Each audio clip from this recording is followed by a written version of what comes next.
Muy bien. Bueno, vamos a pasar directamente a la palabra. Se leía esta tarde en Mateo capítulo 24, el capítulo de la enseñanza escatológica o profética del Señor Jesús, capítulo que yo creo que deberíamos de leer, y lo digo en serio, como mínimo una vez a la semana. Una vez a la semana ustedes tienen que leer el capítulo 24 del Evangelio según San Mateo. Es muy parecido a Lucas 21, con algunos matices un poquito diferentes en un evangelio o en otro, pero Mateo 24 es un capítulo extraordinario. El jueves, Rosa, cuando estemos en el Monte de los Olivos, que vamos a estar en el Monte de los Olivos, esta porción la vamos a leer y te vas a dar cuenta que leerla allí y explicar allí lo que ustedes van a ver es completamente diferente a explicarlo aquí. Así que recuerda esto. Jesús sale del templo. El templo existía en su época. Hoy en día no hay templo. Hace 2000 años que se fue destruido el templo por las legiones del Imperio Romano. El sueño dorado de los judíos o de muchos de ellos es la restauración del templo. Pero en los tiempos de Jesús ese templo existía. Era el centro religioso de la época, era donde estaba la presencia del Señor, donde la gente iba a adorar, donde la gente iba a cantar al Señor, a llevar sus diezmos, sus ofrendas, a alabar al Señor. Y cuando salían del templo, hemos leído esta tarde que los discípulos, como buenos judíos, se sentían muy orgullosos de ese templo, que Herodes lo había ampliado. Saben que era el segundo templo que se construyó en la época del retorno de Babilonia, cuando volvieron de Babilonia con Esdras, Nehemías, con Zorobabel, pero Herodes lo amplió y lo llenó de oro por todas partes, un templo increíble, un templo tremendo. Los romanos se quedaron sorprendidos cuando lo vieron, dijeron, los judíos son un poco tontos, construyen un templo tan grande y está vacío, no tiene ningún ídolo dentro. Es que Dios no es un muñeco que se pueda hacer de oro, de plata o de piedra, ¿verdad? Y cuando salían del templo, los discípulos le muestran al Señor las maravillas de ese templo, lo grande que era, lo enorme que era, lo hermoso que era, y el Señor les da un golpe bajo. El Señor le dice, observarlo bien, mírenlo bien, porque en menos de una generación no quedará piedra sobre piedra de este templo. Efectivamente, 37 años después de lanzar esta palabra profética, 37 años después, el templo quedó totalmente destruido hasta este momento. Desde el año 70 después de Cristo hasta este momento, no hay templo en Jerusalén. Se cumplió literalmente la palabra. Pero la palabra golpeó tanto el corazón de estos discípulos que ellos salieron del templo, bajaron todo el torrente de Cedrón, lo subieron, se van al Monte de los Olivos y allí dice uno de los evangelios que solamente 4 de los 12 se acercan al Señor y le preguntan aparte, ¿cuándo? ¿Cómo? ¿Cómo va a ocurrir todo esto? ¿Cómo que nuestro templo va a ser destruido? ¿Qué señal habrá? ¿A qué tenemos que observar? ¿Qué tenemos que fijarnos para saber que el tiempo se acerca? Entonces el Señor les da una enseñanza tremenda. Qué importante es preguntar, hermano, de verdad, ¿eh? Si no hubieran preguntado los discípulos al Señor, ¿qué señal habrá de tu venida y del fin del siglo? Nos hubiéramos perdido toda la enseñanza de Mateo 24. Por eso repito, qué importante es preguntar. Pero cuidado, no preguntar a cualquiera. No preguntar a cualquier parte, sino preguntar a la persona que te puede dar la respuesta correcta. Porque una de las señales que el Señor dice en este capítulo, y es algo que yo quiero en esta tarde hablar, es que tenemos que estar preparados porque una de las muchas señales de los últimos tiempos va a ser la proliferación de falsas doctrinas. Dice la Biblia, lo leíamos el jueves, que algunos llegarán hasta escuchar. Dice el Espíritu claramente que en los postreros días algunos apostatarán de la fe y escucharán a espíritus engañadores y ahí da una enseñanza tremenda. Entonces, una de las señales de los últimos tiempos es que se enseñarán cosas extrañas. Por eso yo vengo ya semanas hablando y quiero volver otra vez a repetir, no porque no tenga otras cosas que decir, sino porque considero que hay que repetir las cosas que se enseñan y más cuando son de vital importancia. Y es que tenemos que orar y tenemos que estudiar la palabra para que tengamos una fe sana. Una fe sana, término que por cierto aparece en Tito capítulo 2, donde el apóstol Pablo dice, oye, tenemos que tener una sana doctrina, pero también tenemos que tener una fe sana. Cuidado, que hay gente que tiene una fe muy rara, ¿eh? Hay cristianos que cuando los oyes hablar, dice, sí, tiene fe, pero es una fe un tanto rara, un tanto extraña, una fe mística. Yo puse unos ejemplos unas semanas atrás, no sé cuántos de ustedes lo recordarán, cuando algunos discípulos dijeron al Señor, Señor, no nos quisieron recibir. No nos han dado la bienvenida. ¿Tú quieres que oremos para que caiga fuego del cielo y lo destruya? Si dice, alto, ¿qué estáis diciendo? ¿Estáis locos? Tenían fe, pero cuidado. La fe no es para destruir. La fe no es para hacer daño. La fe no es para orar para que caiga fuego del cielo. Dice, ustedes no saben bajo qué espíritu, bajo qué influencia espiritual están ustedes hablando. Que no.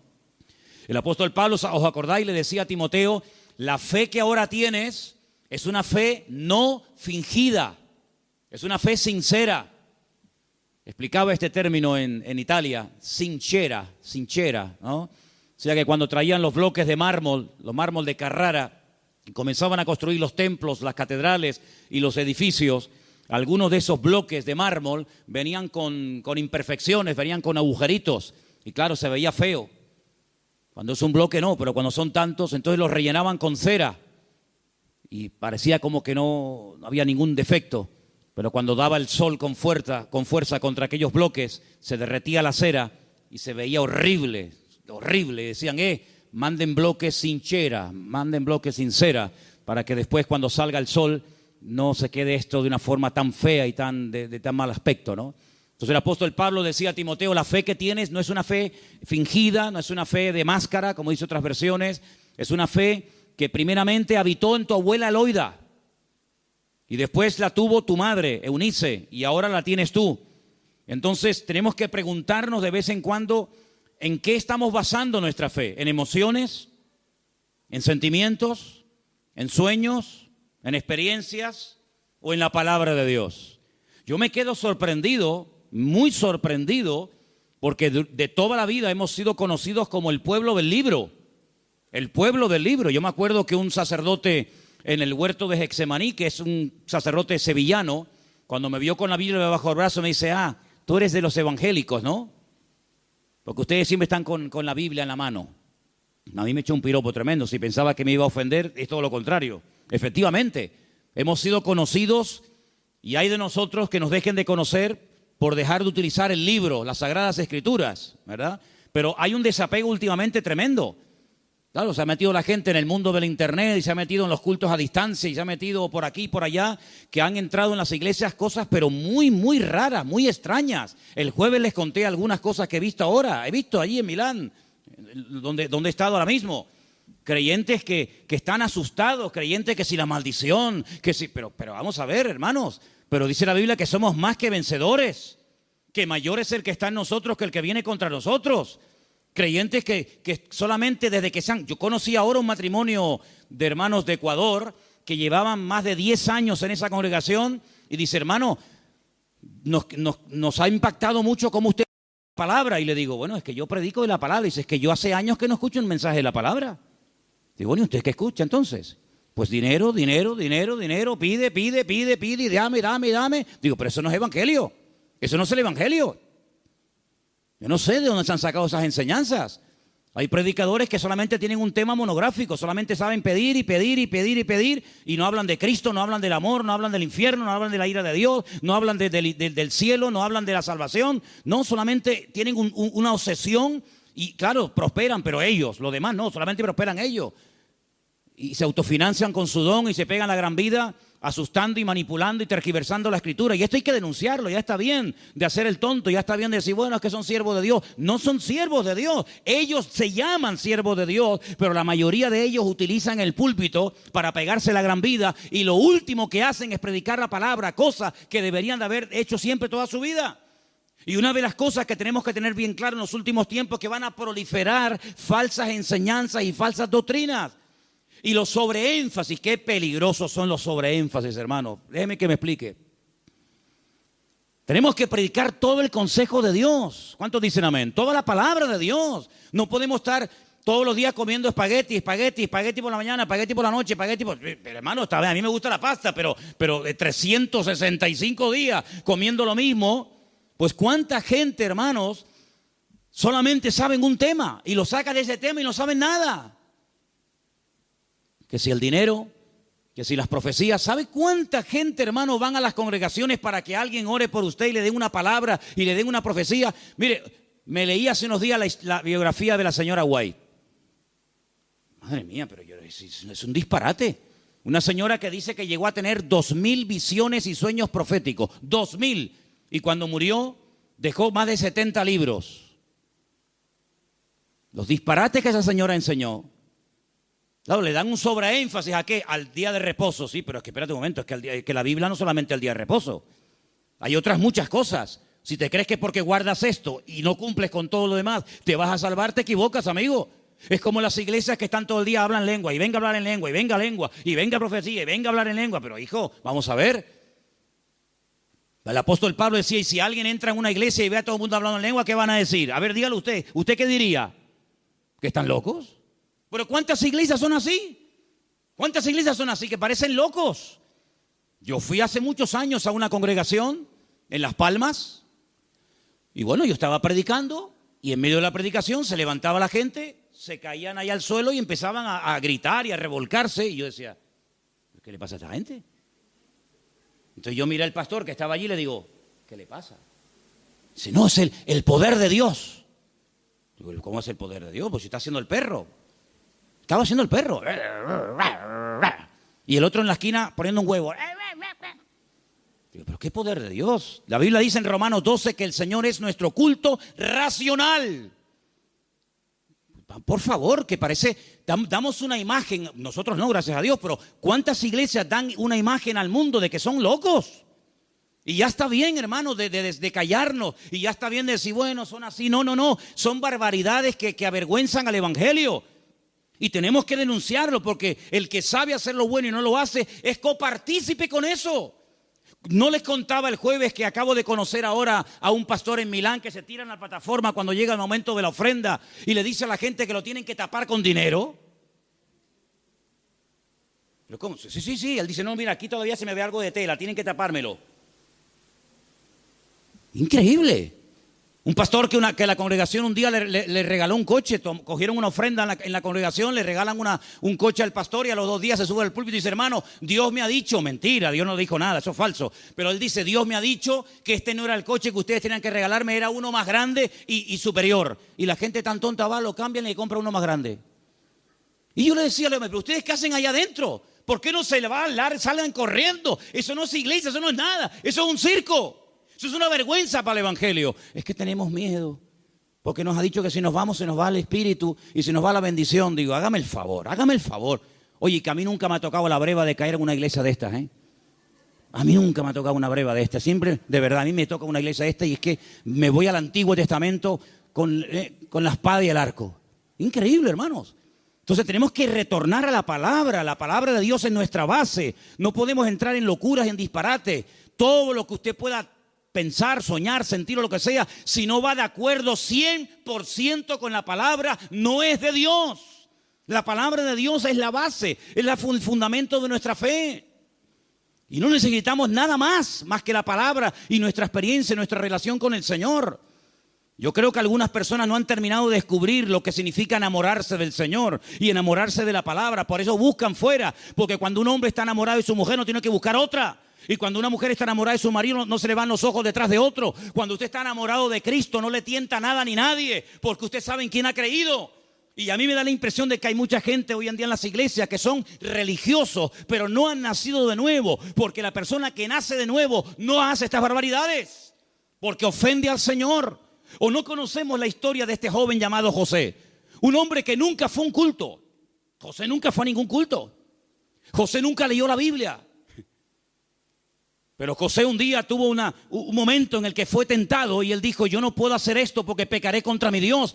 Y uno dice, pero ¿cómo sabía este hombre que eso era pecado? Porque él tenía comunión con el Señor. Y cuando una persona tiene comunión con el Señor y conoce al Señor, sabe lo que le agrada y lo que no le agrada al Señor, aunque no lo hayas leído. Porque el Espíritu Santo que mora en ti te da testimonio de que eso es o no es la voluntad del Señor. ¿Cuántos dicen amén?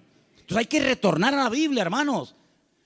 Claro, hay gente que se atiborra de libros y venga libros. Hermano, este es el libro que Dios nos ha dado. Escudriñar las Escrituras, dice la Biblia, porque ellas son las que dan testimonio de mí. Y mire, hermano, yo antes de irme para Italia les comentaba de aquellos 10 leprosos, ¿acordáis? Aquellos 10 hombres que bajaron de las montañas porque tenían fe, pero momento. Yo les dije a ustedes y espero que no hayan olvidado esa enseñanza, porque para mí es de vital importancia. Ellos tenían fe. Por eso bajaron de la montaña. Ellos tenían fe, por eso clamaron al Señor. Pero el Señor no los sanó así instantáneamente, sino que el Señor les dijo, id y mostraos a los sacerdotes. Ellos no sintieron nada, ellos no vieron nada, ellos seguían estando leprosos, pero ellos en obediencia se ponen a caminar y mientras caminan, automáticamente se produjo el milagro. Por eso, ¿se acuerdan cuando yo les dije que fe más obediencia es igual a la bendición de Dios? Por eso hay gente que tiene fe, pero no crecen, no maduran, porque es una fe a veces extraña, envenenada, contaminada, porque han estado en tantos sitios que, permítame la expresión, tienen un potaje en la cabeza. Pero cuando usted conoce al Señor y a su palabra, y usted tiene una fe sana, bien encaminada en las cosas del Señor, usted sabe que la fe, si no tiene obras, y la fe si no obedece al Señor, no sirve de nada.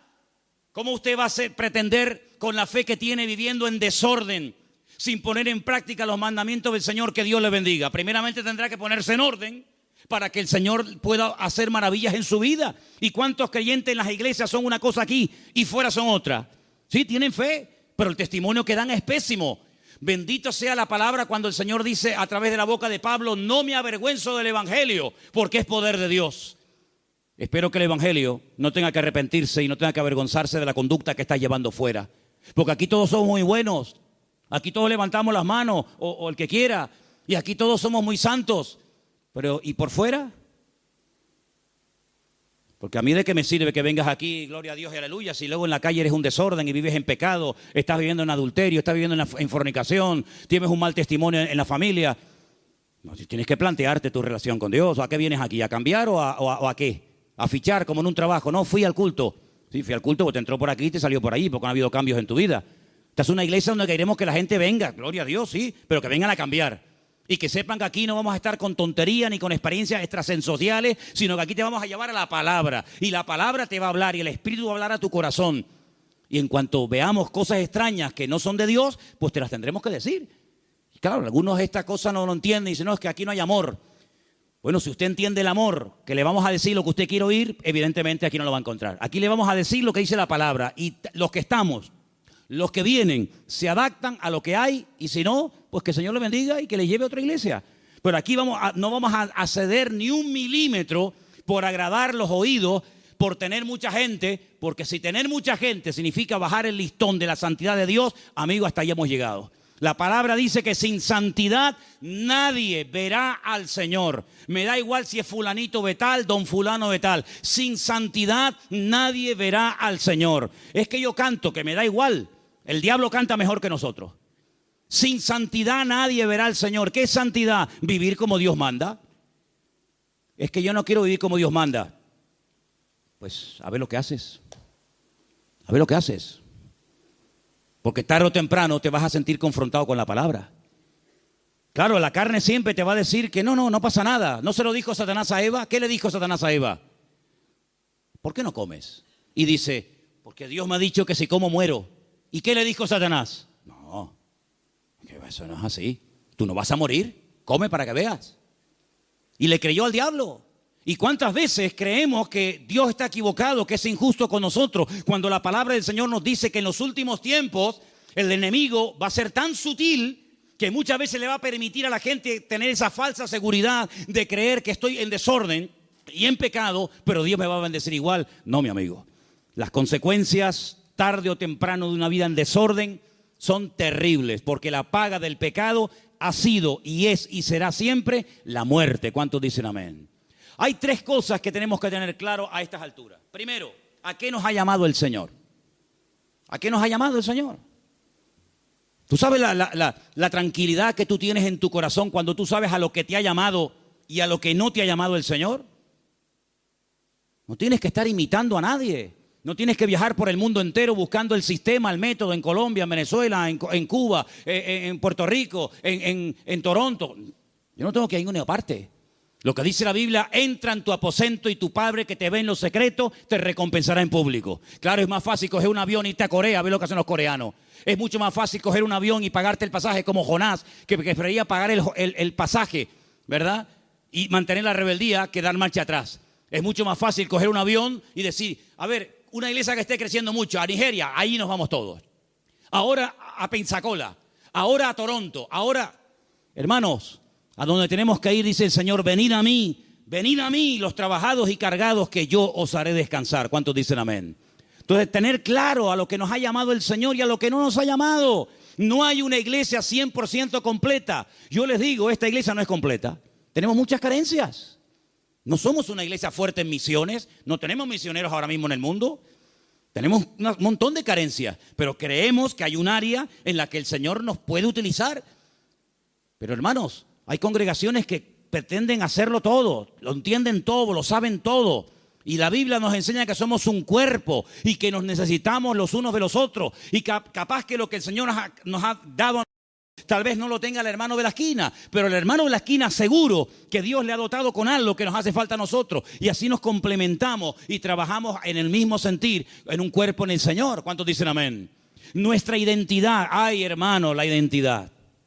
Esto es algo que trae de cabeza a miles de personas. Porque la gente tiene que tener una identidad. Y si no la encuentran en la casa, la va a encontrar en el fútbol. Y si no, en cualquier otro lado. ¿Nuestra identidad? ¿De dónde viene nuestra identidad? Nuestra identidad viene de Cristo. Nuestra identidad viene del Señor.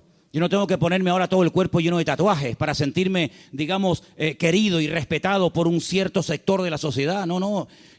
¿Sabes qué? Yo he sido aceptado por Cristo tal y como soy, con mis defectos, con mis virtudes y con mis debilidades. ¿Cuántos dicen amén? Ahora, si usted tiene complejos, si usted no se termina de aceptar a sí mismo, pues usted no va a crecer y usted no va a madurar hasta que tú no le des gracias a Dios por el cuerpo que tienes y le digas gracias, Señor, porque tú me hiciste así. Usted no va a poder disfrutar de la vida. Su identidad tiene que venir de la fuente. ¿Y cuál es la fuente de la que bebemos? Nuestro Señor Jesucristo. Eso nos ayuda a descubrir nuestras limitaciones. Eso nos ayuda a saber lo que tenemos y lo que no tenemos. ¿Han oído el pasaje del libro de los Hechos cuando dice la Biblia que a la hora de la oración subían Pedro y Juan al templo a orar y dice que había ahí un mendigo que les pidió limosna? Lo conocéis, ¿verdad? Conocido. ¿Qué le dijo Pedro al paralítico? No tengo. ¿Qué? Fíjate tú, un hombre que con la sombra sanaba a los enfermos. Un hombre que oró por muertos y los resucitó. Un hombre que caminó por encima de las aguas.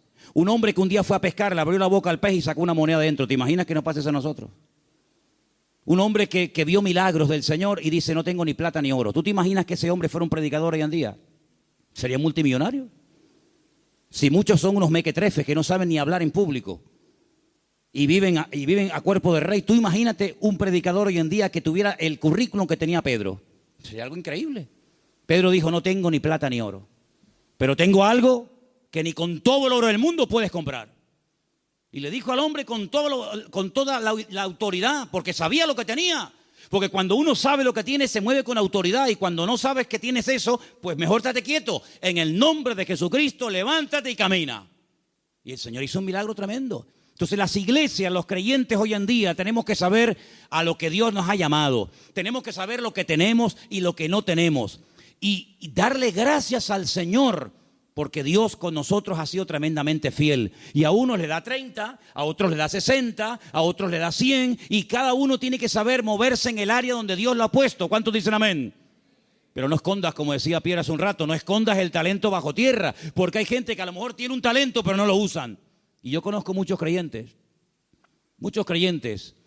que no están usando lo que Dios les ha dado. No lo están usando. Están más preocupados en conseguir un buen trabajo que en servir a Dios. Están más preocupados en pagar lo que deben que decir, Señor, yo todavía no sé el don que tengo. Si yo me pusiera a preguntarle a muchos creyentes hoy en día, ¿cuál es el don que Dios le dio a usted? ¿Cuál es el don que Dios le dio a usted? Muchos dirían, no lo sé. Y llevan toda la vida en la iglesia. Entonces, en estos años, ¿qué has hecho? Porque si no sabes a lo que Dios te ha llamado, si no sabes cuál es el don que tienes, la pregunta es, ¿usted qué ha hecho en los 10 años que lleva en el culto? ¿Qué es lo que usted ha hecho?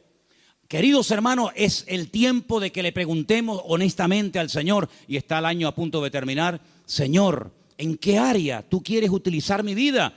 Porque el Señor tiene grandes sorpresas para todos y para cada uno de nosotros. ¿Cuántos dicen amén? Ahora, hermano, escúcheme una cosa. Dios quiere que crezcamos en todas las áreas. Como dije antes, el sobreenfatizar algo, el crecer demasiado en un área, olvidándonos de otras, lo que produce son monstruos. Hay gente que le da un énfasis tremendo a la oración. Y claro, la oración es muy importante, hay que orar, claro que sí. Pero no tienen ni papa, no tienen ni idea de la Biblia. Por otra parte, hay gente que está todo el día con la Biblia, leyendo, memorizando y estudiando, pero nunca oran. Luego, tenemos que crecer con un equilibrio, de tal manera que no seamos como un monstruo que crece mucho en un área, pero nada en otro área. Y tenemos que dedicarle tiempo al Señor a decir, Señor, yo quiero crecer espíritu, alma y cuerpo, como dice la palabra. ¿Cuál fue el último libro que leíste? Sin contar la Biblia. ¿Cuál fue el último libro que leíste? Hay cristianos que no leen nada. Hay cristianos que no leen nunca nada. ¿Y cómo van ustedes a contactar? ¿Y cómo van ustedes a evangelizar? ¿Y cómo van ustedes a dialogar con personas del mundo que no leen la Biblia, sino que leen y están preocupados con otras cosas? Si tú no estás puesto en lo que el mundo habla y comenta, ¿cómo vamos a alcanzarlo si no sabe ni por dónde empieza una conversación, ni por dónde termina? Hay gente que no trabaja, ni estudia, ni hacen nada. Y son las víctimas y son las personas más propensas a caer en desánimo, en depresión y en pecado. Una vez leí un refrán, no es bíblico, pero decía algo así como: Satanás busca a una persona desocupada para darle una ocupación. Grandes hombres de Dios a lo largo de la historia no cayeron en el campo de batalla mientras servían al Señor. Grandes personajes de la historia no cayeron cuando estaban activos sirviendo al Señor, sino en tiempos de ociosidad, cuando se aburrían, cuando no tenían otra cosa que hacer, porque para pecar hace falta tener tiempo. Por lo tanto, no desperdicien el tiempo, hermano. Pídanle al Señor: Señor, ayúdame a utilizar el tiempo. Si tienes tiempo libre, ponte a orar, congrégate, busca un libro, un buen libro para estudiar, para servir al Señor, para prepararte, pero no estés todo el santo día sin hacer nada, porque eso tarde o temprano se va a volver en tu contra y te va a crear grandes problemas. Quiero también comentar algo que para mí es de vital importancia. Hay gente que por la timidez, por el temor, por el miedo al qué dirán, no terminan nunca de dar el paso. Y déjame que te diga que hay una mujer en la Biblia que tenía un tesoro increíble. Lo quería consagrar, lo quería entregar al Señor, pero no fue de utilidad su tesoro, no fue de bendición lo que ella tenía, hasta que rompió el vaso de alabastro y ungió con ese perfume al Señor, y dice que toda la casa se llenó del olor del perfume. ¿Cuánto tiempo hace que no caes quebrantado en la presencia del Señor? Hay gente que tiene los ojos muy secos, hace tiempo que no lloran, que no se quebrantan en la presencia del Señor. Viven secos como palos, como aquel valle de huesos secos, que dice que eran muchos, pero estaban secos. Estaban secos, no había vida, no había espíritu en ellos.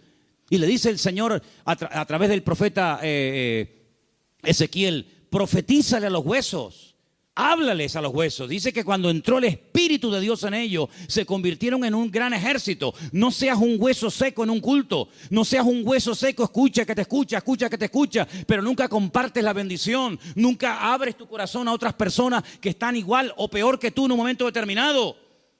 Pídele al Señor antes de que finalice el año, que está ya, como quien dice, a la vuelta de la esquina, poder ganar almas a los pies de Cristo. ¿Cuál fue la última persona que ganaste para Cristo? Yo estoy seguro, no lo voy a preguntar, porque no quiero que te sientas mal. Bueno, sí quiero que te sientas mal. Sí. No, que si no sería falso. Sí quiero que te sientas mal. ¿Cuántas almas has ganado para el Señor en este año? ¿10? ¿5? ¿1? No has ganado a nadie este año. Si yo no gano ni un alma para Cristo en un año, yo me muero. Le diría al Señor: Señor, llévame contigo. Ya mi ministerio se secó, ya se secó. ¿Sabe lo que pasar 365 días? Viajar, comprar, ir de vacaciones, disfrutar de la vida, de lo que tienes, trabajar, estudiar y no ganar ni un alma para Cristo. Eso se llama esterilidad, amigo. ¿Y cuántos creyentes son estériles? ¿Cuántos creyentes son estériles? No han tenido el privilegio de llevar ni a uno en 365 días a los pies de Cristo. ¿Cuántas Biblias has repartido este año? ¿50? ¿25? ¿10? ¿Ninguna? ¿Cuántos folletos has repartido este año para invitar a alguien a un culto? Hablarle del Señor. Esa es nuestra realidad. Esa es la realidad del pueblo de Dios. Por eso cuando me dicen, hermano, ¿por qué hoy en día no hay tantos milagros como hace 2000 años? Es que es normal. Porque el nivel de consagración y de compromiso del creyente del siglo XXI no tiene nada que ver con el creyente de los primeros siglos de la era cristiana. Aquella gente vivía para y por Cristo. Estaban obsesionados con el Señor.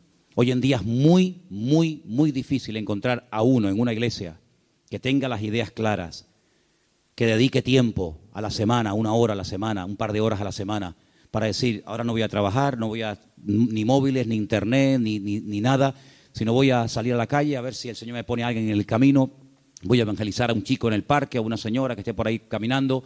Es muy difícil encontrar a jóvenes, incluso hoy en día, obsesionados por Cristo. Yo le decía hace poco a un pastor, en mi época, cuando yo me convertí al Señor, todos los jóvenes en mi iglesia solamente queríamos una cosa, ir a la escuela bíblica, prepararnos y servir al Señor. Esa era la obsesión. Llegamos a ser hasta criticados. Algunos de la congregación decían, pero ¿ahora qué pasa? ¿Que todo el mundo se quiere ir al seminario y prepararse para servir al Señor? Hasta recibimos crítica en aquellos tiempos. Y en aquellos años surgieron un montón de pastores que hasta el día de hoy, son los que están. Pero pastores que ya tenemos 50 y pico años largos, porque te hablo hace ya 30 y tantos años atrás. Bueno, pues 35 años han pasado desde que yo estoy sirviendo al Señor y yo no he visto que ese deseo de servir al Señor a tiempo completo, como misionero, como pastor, como evangelista, como lo que sea, se ha ido diluyendo, se ha ido perdiendo. Y tú puedes observar hoy en día en los púlpitos que los pastores pues ya tienen de 50 años para arriba, si no más. Dime qué pastor hay, nómbrame 10 pastores en Tenerife que tengan 21 años como yo fui el primer pastor. Bueno, yo fui pastor con 19, pero dime 5 pastores en Tenerife que tengan 20 años y que sean pastores en este momento con 20 años. Ni uno. En mi época todos teníamos esa edad. Empezamos con 19, 20, 21 años hasta ahora. Tenemos que recuperar tantas y tantas cosas. En mi época no había la mayoría de las cosas que hay hoy en día. En mi época no había WhatsApp, no había internet, no había páginas web. Los cultos eran muy sencillitos, eran muy normales, no había tanta parafernalia de sonido. Parece que hoy en día la puesta en escena tiene que tener esto y aquello, porque parece que si no, el culto como que no fluye. En aquella época una guitarra española, pum, a la calle, encima de un banco, orábamos, venía la gente, estaba el Señor, una sencillez tremenda. Eso tenemos que volver a recuperarlo, porque nosotros estamos en este mundo, ¿para qué? ¿Para qué estás tú en este mundo? Y dime, ¿para qué estás? Para llegar a una edad y decir, bueno, yo ya tengo mi casita, mis mueblecitos, mi paguita. Qué vida tan triste, perdóname. Qué vida tan triste. Estar esperando a yo jubilarme, para estar ahí esperando a la muerte. Este verano, cuando hice a un pueblo, había 3 personas en el pueblo. 3 personas en un pueblo, allí arriba, en los cañones del Sil, en Galicia. Cuando llegué, hablé con esos 3 viejitos y le digo, ¿qué tal? ¿Cómo están? Los 3 al momento me dijeron, aquí estamos esperando la muerte. Digo, ostras. Yo déjame dar un paso atrás, no sea que me pase a mí algo también. Dice, los jóvenes se han ido todos. Los jóvenes del pueblo se fueron. Y aquí estamos esperando a la muerte. Digo, madre mía, pero qué futuro de vida. Que le puede venir dentro de 6 meses, dentro de un año, dentro de yo qué sé cuánto. ¿Y tú qué estás esperando? Si tú pudieras hoy tocar un botón y apretando ese botón consiguieras lo que tú tanto quieres tener en la vida, ¿qué sería lo que tú más anhelas tener? ¿Pasa ese botón por agradar y honrar al Señor? Yo quiero que en esta noche nos hagamos estas preguntas, hermanos. ¿Qué estamos haciendo con nuestras vidas? ¿Qué estamos haciendo con nuestra vida? ¿Sabes? Hace unos días pensaba lo mismo que llevo años pensando. Se nos ha ido otra vez el año. Hoy es 20, ¿no? 20 de noviembre. Pero sí que parece que el otro día estábamos en el retiro con el pastor Antonio en el Puerto de la Cruz. Y yo me acuerdo que el otro día tuvimos el retiro donde hablábamos de Amalek. ¿Se acuerdan? Pues ¿cómo puedes pasar tanto tiempo? Y el campamento de jóvenes ya pasó. Y las vacaciones de verano se fueron. Otro invierno más. Y ahora, este mes, así, volando, llega diciembre y otro año más. Hermanos, algo tiene que cambiar en nuestras vidas. Te tienes que replantear tu tiempo, tu vida, tu juventud, tu matrimonio, tu familia de una forma diferente. Tú no puedes ser un parásito en una iglesia. Tú no puedes ser una persona ahí sentada 1 año, 2 años, 4 años, 5 años, 10 años, 30 años. Uy, se murió el hermano. Señor, toma, te lo mandamos, otro para arriba. No, hermano. Sea una oveja productiva. Involúcrese en las cosas del Señor. Tenga ilusión por las cosas del Señor. Y yo creo que si nosotros verdaderamente buscamos al Señor de todo corazón, hay tantas cosas que podemos hacer todavía para el Señor. Yo, hermano, yo tengo más ganas de servir al Señor que nunca. Pero yo no quiero que esta iglesia sea un freno para mi vida. Yo no quiero que esta iglesia se convierta en un tapón para mí. Yo tengo mucho más visión que estar aquí. Y yo estoy plenamente convencido de que el mundo, no Tenerife, el mundo nos está esperando. Y el Señor tiene gente aquí que puede utilizar de una forma tremenda. Pero somos nosotros los que tenemos que decir, Señor, cuenta conmigo. Porque quiero terminar diciendo algo. La noche que el Señor Jesucristo sabía que iba a ser entregado, dijo algo tremendo. Dijo, Padre, pasa de mí esta copa. Mas no se haga mi voluntad, sino la tuya. ¿Y saben cuál era la voluntad del Padre en ese momento? Que lo mataran. Es increíble. El año que viene va a ser un año muy interesante. Créanme, va a ser un año tan interesante. Porque ya empezaron los dolores de parto, pero los dolores de parto no duran siempre. No, hermana, yo no entiendo mucho de esto, yo nunca he parido, ¿no? Pero más o menos hablo de la teoría. Los dolores de parto están ahí, pero llega un momento que se acabó el dolor, nace el chiquillo y ya está. Bien. Llevamos años con dolores de parto. Europa ya lleva años en dolores de parto. España ni te cuento. España yo creo que le van a tener que hacer una cesárea dentro de poco. Porque no hay forma de que salga el chiquillo, ¿vale? Estamos con dolores de parto hace mucho tiempo. El año que viene van a salir muchas cosas, van a parir muchas cosas que se han ahí retenido con dolor. Bien.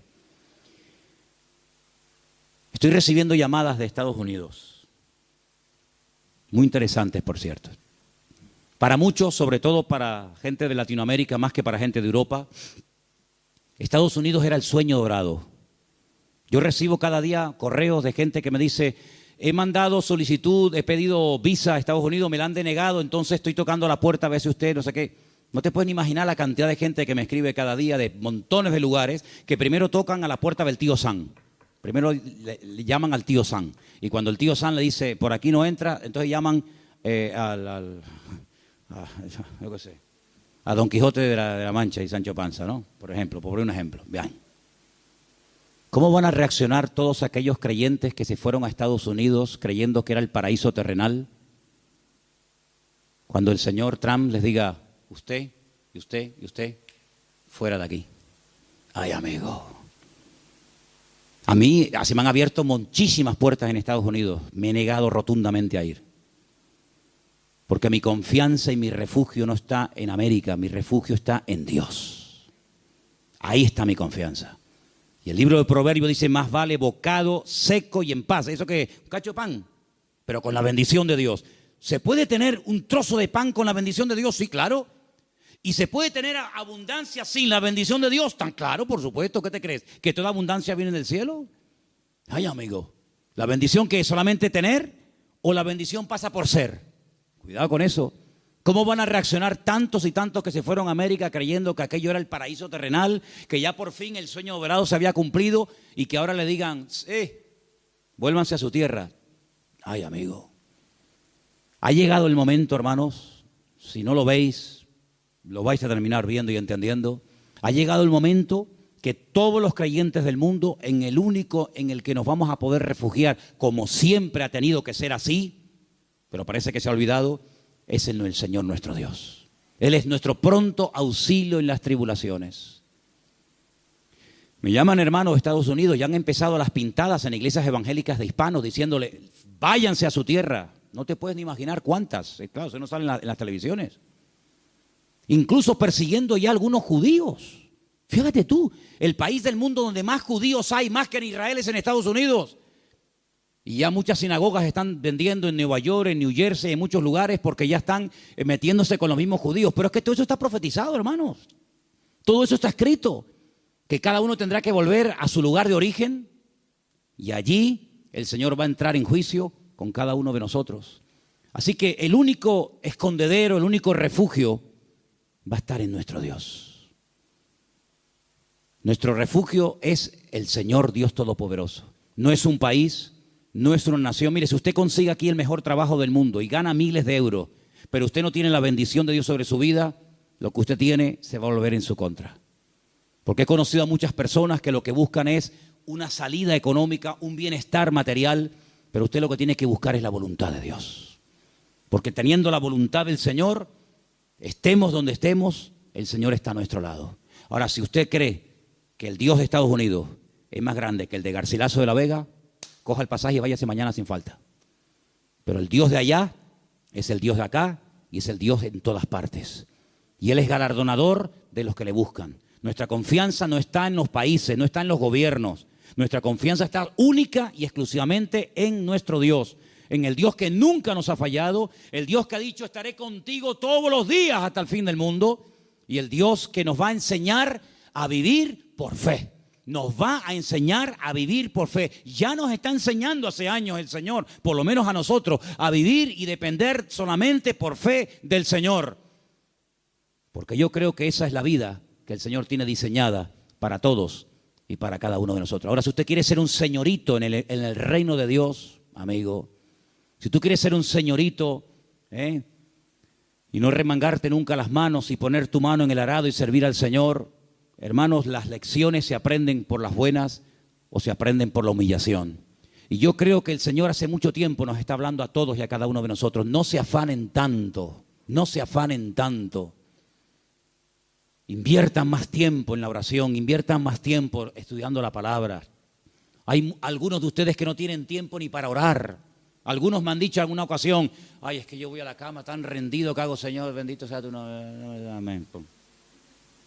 No, duermen en paz, la verdad es que duermen en paz, pero hermano querido, busque a Dios, busque a Dios. Hay mucho camino por recorrer, muchas cosas por hacer. Usted no puede dedicar más tiempo a lo material que a lo espiritual. Por favor, estamos invirtiendo el orden. Si usted dedica más tiempo a lo material que a lo espiritual, aquí está fallando algo. Yo creo que el Señor nos está llevando a un punto y el año que viene va a ser un año muy, muy importante en la historia de la iglesia, en todas partes del mundo, y el Señor nos está llevando a un compromiso, a una entrega, a una seriedad. Muchos no aguantarán la prueba, yo también se lo digo de paso, hay algunos que están aquí que el año que viene no podrán estar más. Porque no aguantarán la prueba, porque la Biblia nos enseña que los últimos tiempos van a ser tiempos peligrosos, tiempos difíciles. Pero si usted aguanta y se agarra al Señor, el Señor le va a bendecir y usted va a ver la gloria del Señor en su vida. Pero no busque salidas fáciles, busque al Señor y lo que el Señor le diga, ni más ni menos, es lo que usted tiene que hacer. ¿Cuántos dicen amén? Vamos a orar, hermanos, por favor, cierre sus ojos ahí donde está. Plantéese esto seriamente, por favor. Plantéese esto seriamente delante del Señor. ¿Qué estoy haciendo con mi vida? ¿Qué estoy haciendo con la vida de mi familia? ¿A dónde los estoy llevando? ¿A qué se están dedicando?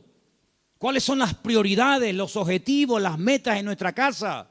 Tener, trabajar, comprar, trabajar. Hermanos, que somos hijos de Dios, que no somos gente del mundo como los gentiles, que dice que se afanan y pelean por esas cosas. Dice la Biblia que nuestra búsqueda tiene que ser diferente.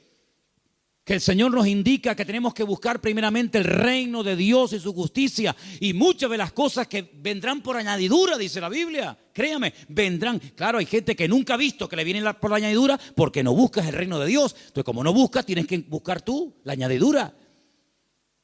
Pero ha llegado el momento en el que el Señor nos está mostrando que tenemos que doblar la guardia, que vienen tiempos difíciles. Hermanos, les digo algo, se lo dije el jueves con todo respeto. Dele gracias a Dios por la enseñanza que usted ha recibido en estos años, porque hay tantas barbaridades, tantas locuras que se están enseñando desde los púlpitos llamadas iglesias evangélicas, que uno se cae de espalda, hermano. Uno siente hasta vergüenza ajena de las falsas doctrinas, de matrimonios destruidos, de pastores que, bueno, hermano, de verdad, mire, esto daría horas. Vamos a pedirle al Señor, Señor, danos ese amor por ti, por tu palabra. Volvamos al libro, volvamos a las Sagradas Escrituras. Señor, en esta noche queremos pedirte que tú nos ayudes a esforzarnos más por tu reino, a no estar tan afanados, tan estresados, tan preocupados por lo material, Señor. Señor, tú nos has enseñado un modelo de vida diferente. Tú nos has enseñado a depender de ti. Tú nos has enseñado, Señor, a creer en tus promesas, en tu bendita palabra. Y yo te pido, Señor, en el nombre bendito de Jesús, que nos ayudes a aprender las cosas de buena manera, a ser adoradores en espíritu y en verdad, a ser estudiantes serios de tu palabra, Dios mío, que no nos atraigan las cosas de este mundo. Señor, que podamos marcar una diferencia en este mundo enfermo que te ha dado la espalda hace tanto, tanto tiempo, Señor. Levanta jóvenes de esta iglesia con pasión, con fuego, por las almas perdidas, Señor. Verdaderamente a familias enteras que decidan servirte. Familias enteras, que la prioridad en su vida sea buscarte a ti por encima de todas las demás cosas. Quita de nosotros el afán, Señor, el miedo al futuro, el miedo a lo que va a pasar, Señor.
Gloria, lléname.